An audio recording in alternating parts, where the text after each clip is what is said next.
Welcome back or welcome to templeofsunshine.com and Temple of Sunshine on YouTube. Today I am going to be introducing my brand new series for you. It is the new year and I want to talk to you about this very amazing concept that I hold so dear to my heart, and that is Taoism. And we're going to be sort of having a very quick intro into Taoism, what it's about, what I'm going to be using as my sources, and I'm just going to talk to you about this series, and that's pretty much it today. I hope you're excited for this series. It's going to be really close to my heart. It's going to be very personal, so I hope that you enjoy this as much as I'm going to enjoy filming it. Let's get straight into the video. So, when and how did I find out about Taoism? What is it? Let's get into it. So I've always been really into philosophy, guys. Philosophy is something that I love so much. I've grown up absolutely fascinated by the works of, well, it really sort of kicked in my late teens where I started to learn about absurdism. In my French A-level class, we read L'Étranger by Albert Camus, and it completely fascinated me. But from years before that, I've been really into Eastern philosophy. I've really been into the Buddha and Buddhism and his teachings. I've always been really into the laws of karma. Does it work? Is it real? More out of frustrations in my own life, I wanted to know, is karma real? Coming from a sort of Hindu family, I don't personally subscribe to any religions, but coming from a family that is Hindu, the law of karma and karma in general has been a massive part of my upbringing. And I just remember being younger and being like, it's not true, it's not real, people can do whatever they want to you and they don't get it back. But those are the things that really got me into philosophy. Why are we here? What's the reason? I started to read the works of Plato, Aristotle. I sort of started with the beginning. I got into it, and then I ended up doing international relations at university, where I chose to do a lot of philosophy-based modules, so a lot of international relations theory. So I don't want to bore you with all that, but how I found out about Taoism was I heard the name of Lao Tzu here and there. Of course I know about Confucius. Confucius is obviously, if you like philosophy and you've delved and dipped your toes into Eastern philosophy, you'll know about Confucius. However, Lao Tzu was more of a hidden gem for me. I had to really dig him out. I did hear his name here and there, but what really made me learn about him, and since then I've never turned back, is listening about Taoism on the Philosophise This podcast. I don't know how many people know about it. If you're into philosophy, it's on Spotify. I'm sure it's on other podcast streaming apps, but it's amazing. This man on the podcast, he covers absolutely everything from the beginning of time that we can record of philosophy, and he is, you know, so knowledgeable about this. But yeah, go check that out. The episode on Taoism changed my life. I was hooked immediately to this whole concept of doing nothing but achieving everything. Maybe because I was lazy, but also because I felt a lot of pressure by society always. I've always felt that I have to do everything all the time to make things happen. And there's a lot of law of attraction gurus. And if you're watching this channel, I assume you're delving into the law of attraction. If not, if you're new to it, then please go check out my videos on the law of attraction. But a lot of law of attraction YouTubers and gurus, they sort of go two ways. One is like no action whatsoever. The universe will literally put piles of money in your lap and a relationship and a beautiful home. And the other one is like, okay, you visualize, you've done all the hard work of manifesting, now go out and do it. And that puts a lot of pressure on me, not because I don't want to go out and do it, because I've always felt constantly in my life that I don't know what I'm doing.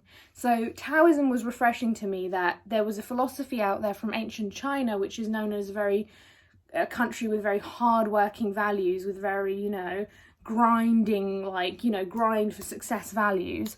It was really nice to hear that there is a philosophy out there that says you can take it easy but still achieve things. So over the years I started to get much more obsessed with this whole concept of Taoism, trying to understand it, and eventually I finally wrote this book. It's called Living the Wisdom of the Tao by Dr. Wayne Dyer. Now, I'll explain why. So I could have bought any version of the Tao Te Ching. Sorry if I butchered that. I could have bought any version of it, but the reason why I bought the Dr. Wayne Dyer version is because I really trust Dr. Wayne Dyer. Wayne is an excellent author, speaker. He He has made me such a spiritual person from his book, The Power of Intention, and everything I've learned off him has made me a much better person. He's opened me up to a spiritual realm of things that I would have never understood had I not got into Wayne Dyer. Now, this book is literally the Tao Te Ching. Look, you've got all the verses, but the only thing Wayne adds, and this is the only thing that Wayne adds, honestly, is a little sort of set of affirmations on the side so you can incorporate the Tao Te Ching, because it's written quite cryptically. It's also written a lot about ruling a country, right? The Tao Te Ching, sort of the second half of it really, I've got coffee spilt on it, the second half of it really talks about being a leader and how you can be a leader that doesn't do too much but allow your people to flourish.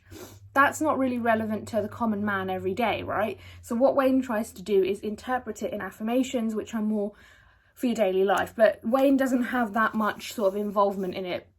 Other than that, I don't want you to think I'm reading sort of Wayne's version of the Tao Te Ching. No, it's still the Tao Te Ching, but Wayne's added just a little snippet on the side.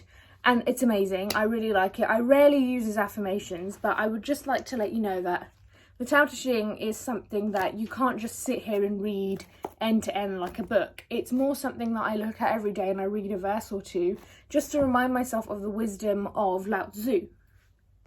So let's get into the wisdom of Lao Tzu. Let's talk about the very basics. So I said to you guys earlier that he pretty much was the philosopher that taught people you can do less and achieve more. Deepak Chopra calls this the law of least effort, I think, in his 7 spiritual laws of success. If you watch this channel, I speak about this book in every video, but he calls it the law of least effort, and essentially he says minimum input, maximum gain. And I believe this. I just told you guys I'm a lazy person, and whenever someone asks me about something I've been successful with, I always say to them, I'm not a hard worker, I'm a smart worker. I've been saying this from a very young age. I only do work when I really have to, when I'm pushed, when there's a deadline, especially at university and especially at work too. I do it right before the deadline, and that's not because I'm unmotivated and I don't want to do anything all the time and I just want to sit around and waste time. It's because I know I work best under pressure. If there's no pressure, I'm not going to work very hard. And that's essentially what Taoism and many law of attraction authors and gurus called inspired action. Inspired action is when you feel the urge to do something and you go and do it. It's so much better than when you force yourself to do it. So for example, I'll tell you about some of the best gym sessions I've ever had in my life. Some of the most productive, I've, rainbows flying out my feet in the treadmill, I'm lifting weights heavier than I ever imagined, always come from when I felt inspired to go to the gym, when I was just sitting around Sunday, feeling lazy, I've eaten a lot, and all of a sudden my mind will be like, I want to go to the gym. I'll follow that instinct, I'll follow that inspiration, and I'll go and I'll have such an amazing session, so much better than had I forced myself into going in a schedule. And just in that way, I've written some of the best essays at university, I've recorded some of the best videos, I've done some of the best work in my life, full stop, when it was not always under pressure, but when I felt inspired to do it, and you can do that too. Another very key thing about Taoism is very much knowing that the answer's within you. I have a video on this, please go check that out in much more depth. But essentially what Lao Tzu teaches us is that we're connected to absolutely everything around us, the trees, the sea, the ocean, other people, the air. We're connected to universal intelligence, which is what he calls the Tao. Now, we all still don't know what the Tao is, but we can sort of deduce that he's talking about universal intelligence, or God, as some people like to call it. And the answer's always within us, because we're made of all these elements of the universe. We're made of God, and that is why we always know deep down in our intuition what the correct answer is to a dilemma or an issue. Another very key thing that Taoism really delves into is that we should very much learn to serve others. So what he says is, if you're a master or a leader in any situation, you should do the work that's required of you, of course, but you should make other people in your team or underneath you feel like they've done it. Now, what we can do in our lives is, if we're not in a managerial position at work, or if we're not a leader or a owner of a company or whatever with staff, or a leader of a state if you're watching this, then we can take that into our daily life and think about sort of our household and who we live with and who we are with. We often can do things for people, or we can love selflessly and give selflessly. And when the person appreciates it, instead of taking all the glory and being like, yes, it was me, I'm so great, which I'm working on, we can just let that person appreciate us, or even think that they did it themselves. and that's quite a nice concept that I've been learning. But anyway, I don't want to teach you too much about Taoism because I have a whole series on it.